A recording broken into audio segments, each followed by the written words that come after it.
Well, hello everyone, and welcome to my presentation. My name is Jessica Corneille, and I'm a research psychologist specializing in spontaneous spiritual awakening experiences and other non-ordinary states of consciousness. And in today's short presentation, I'm going to be walking you through why and how I feel that mystical or non-dual experiences support the need for an expanded science of consciousness. So what do I mean by a mystical or non-dual experience? Well, it's typically characterized by a deep sense of connection, of communion, or of complete merging with a perceived ultimate reality, the universe, cosmic consciousness, or the divine. And these experiences are typically really deeply rooted in a sense of unconditional love that is described as something that has never been experienced before, accompanied by a sense of deep bliss and absolute and utter well-being, a sense of peace and equanimity, a sense that it is a noetic experience, or in other words, it is a deeply embodied, almost cellular or vibrational experience of connection, and that the experience is often described as ineffable. And as the philosopher Walter Stace once mentioned, it entirely transcends our sensory intellectual consciousness. The experience, in other words, is really hard to put into terms because it is not something that we can conceptualize with our mind, but rather it is an experience that is embodied. And people often describe these experiences as being realer than real or saner than sane. In other words, people feel that they have acquired a sense of ultimate knowledge after this experience, and that this is something that is awakened within us rather than something that has been acquired from the outside. But what really ties these experiences together is a deep sense of interconnection or oneness, as mentioned in the brief description in the first slide. But it's experienced as a remembering or as an unveiling or an objective witnessing at the ultimate nature of our true reality, of the reality of ourselves and of the world around us. And the universe is often perceived as an intelligent entity, as being alive, or as being benevolent even. That's not to say that people describe a sense of one figure called God, but it's just a sense of the universe permeating this aliveness and this beauty and this intelligence and this driving force that brings us forward. And this really confirms a sense of this idea of the primacy or fundamentality of consciousness, i.e., that consciousness is not merely produced from the brain, but that it is fundamental component of the universe. And in many respects, it is considered as a first, as coming before materialism, in other words, being primary. Now, this concept is not new at all. It's been described throughout the ages, throughout the millennia, in different cultures across the globe. And it's been depicted, as you can see here. I've included a selection of awakening or enlightenment iconographic art. And I hope you'll see the similarities here between the three very different styles and very different paintings that were created in different epochs in humanity. So just briefly, I mean, we won't go into this, but just to demonstrate that these experiences are not new and that they have been described and depicted over the ages.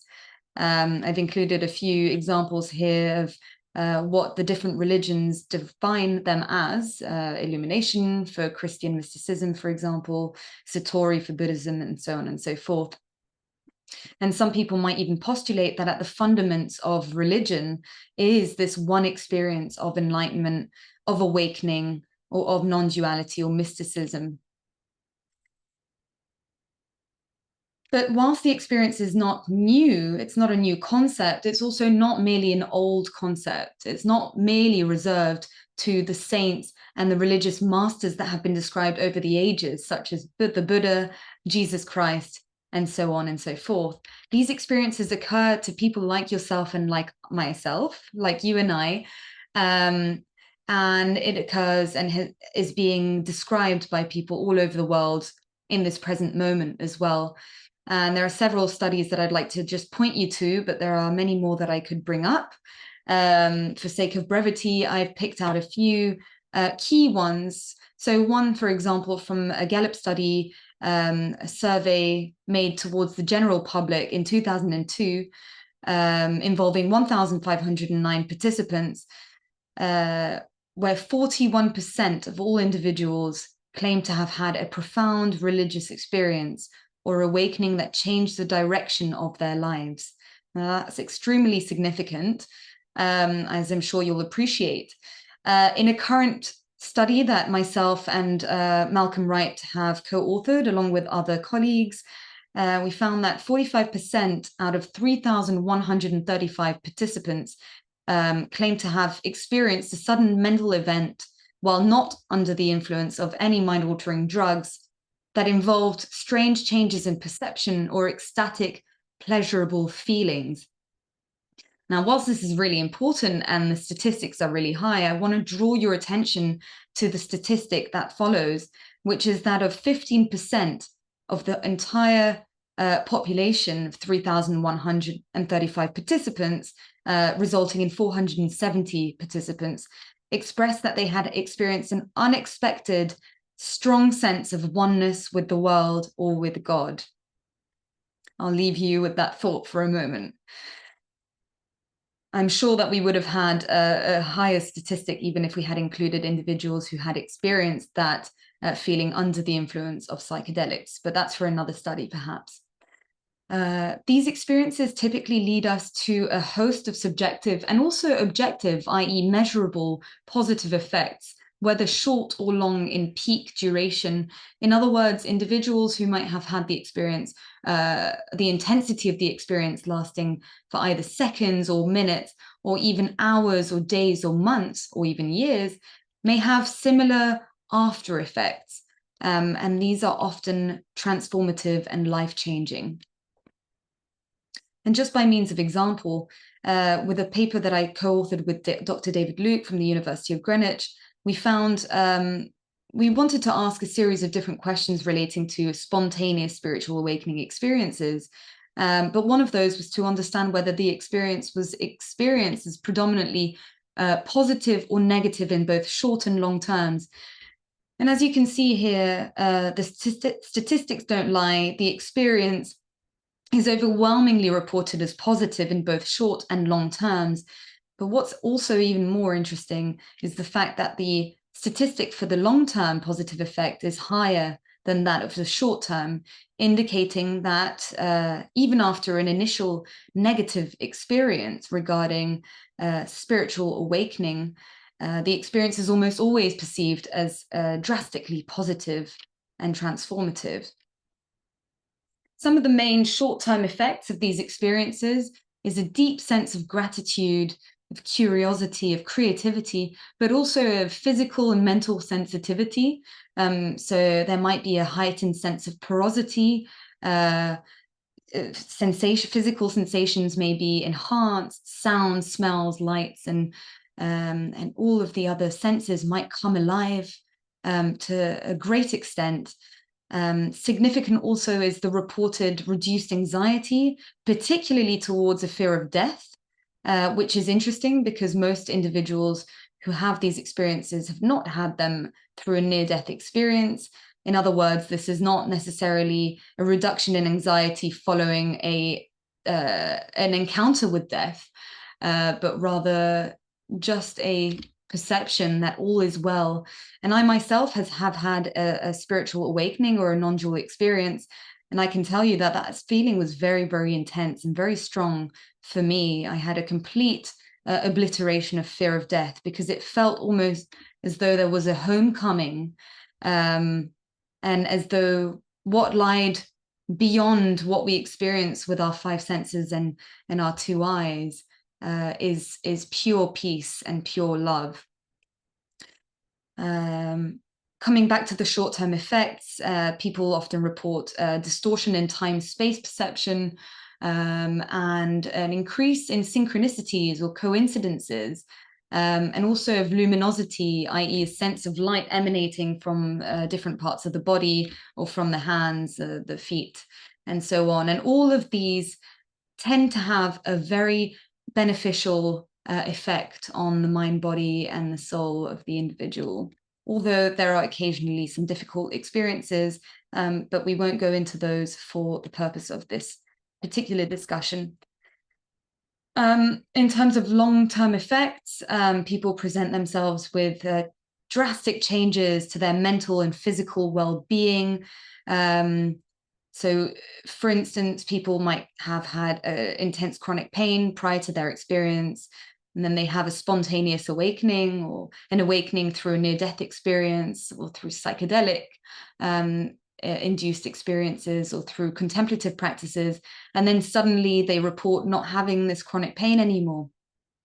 We'll come on to a host of other reported objective or measured positive effects that emerge from this experience a little later on in the next slide.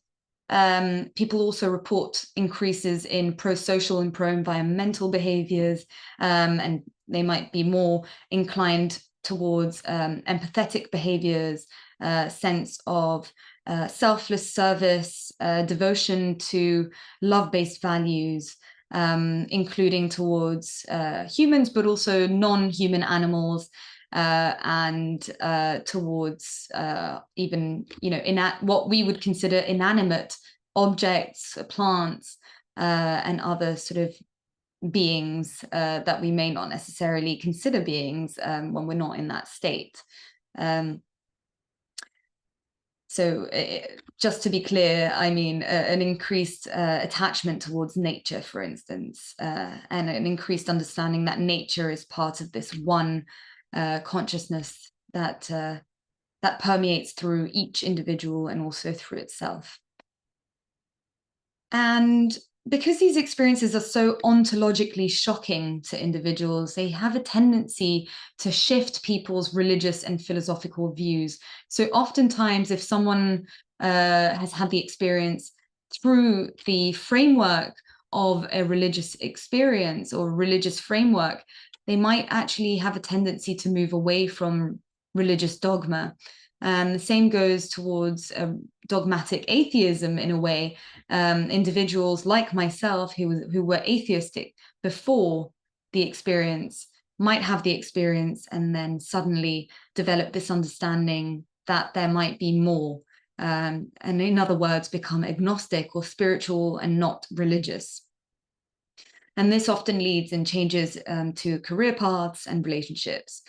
And a rejection often of materialistic lifestyles or capitalistic lifestyles, if one has the means to do so, tends to be the case. But I've just mentioned some of the subjective long-term and short-term effects that might emerge from these experiences, but they have also been correlated with some profound objective or measurable effects, including a decreased risk of committing suicide among suicidal individuals, or the treatment of treatment-resistant addiction and substance abuse, for instance, with tobacco and alcohol and other addictive drugs and substances. The very basis of the Alcoholics Anonymous program lies in spiritual attainment, or spiritual awakening, as they call it. And even Carl Jung proposed spiritual awakening as a means of addiction cessation, or a release from addiction, which is really interesting. And then we found through recent studies involving psychedelic substances that the mystical element of these experiences, i.e. the non-dual quality of these experiences, is what really mediates and predicts the longer-term responses to the treatment of treatment-resistant addiction, depression, and anxiety, hopelessness, and fear of death among individuals who are in palliative care. Again, it's the mystical quality of these experiences that really seems to make a difference. And yet, the dominant scientific discourse, that of materialistic reductionism, does not accommodate the ontological perspectives derived from these experiences. And on the flip side, these experiences present a challenge to our dominant scientific discourse.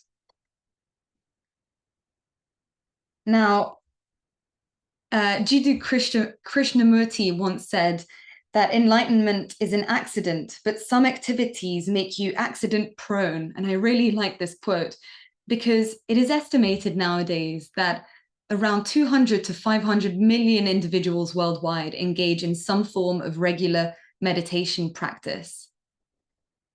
An estimated 32 million psychedelic users as well in the US alone.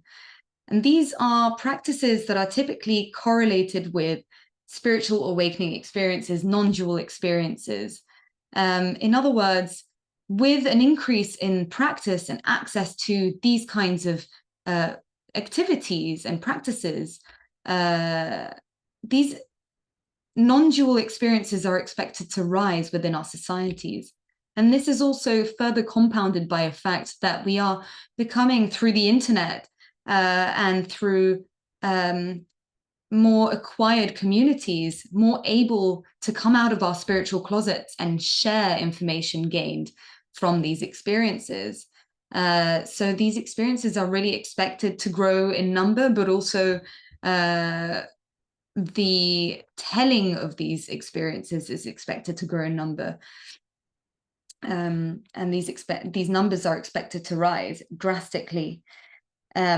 We've also seen an increase in things like mindfulness-based interventions and yoga and meditation being administered in things like schools, in the military service, in prisons even, and even in workspaces. So more and more individuals who may not necessarily have been exposed or engaged in these kinds of practices are gaining access to them. And this really presents us with, I think, a real responsibility to challenge our current scientific paradigm and our scientific dominant narrative. And yeah, I believe that it is really important to address this narrative to accommodate the possibility of alternative ways of knowing and of experiencing life. If we consider that almost 50%, according to the few studies that have been made, so obviously, you know, it needs to be, we need to continue to engage in these studies to understand the true percentages of these. But if we consider that around 50% of all individuals in the world have had some form of spiritual experience or spiritually transformative experience, and considering perhaps that 15% of those may have had some form of non-dual experience, whether short or long-term in peak duration, I think it really, really highlights the importance and the necessity of investigating the nature of our reality from the scientific lens, and to shift our philosophical, ontological, the ontology and philosophy that underlie our current scientific paradigm. And I believe that expanding the science of consciousness may validate the nature of what many have experienced firsthand, which would be very important as well from a more practical sense, in that many individuals who experience non-duality endogenously are pathologized by default within mainstream psychiatric services, and many cultures across the globe who engage in practices with the goal of attaining these states are ridiculed. And I think it's really time for us all to come together and realize that humanity and the possibility of human experience may be vaster than we think. And this realization may help us attain a higher human potential and aid in our progress as human beings, as human species. And so this talk, this brief talk, was really a call to peek away from the narrow materialistic reductionist framework into a wider scientific lens. And I really hope you enjoyed this talk.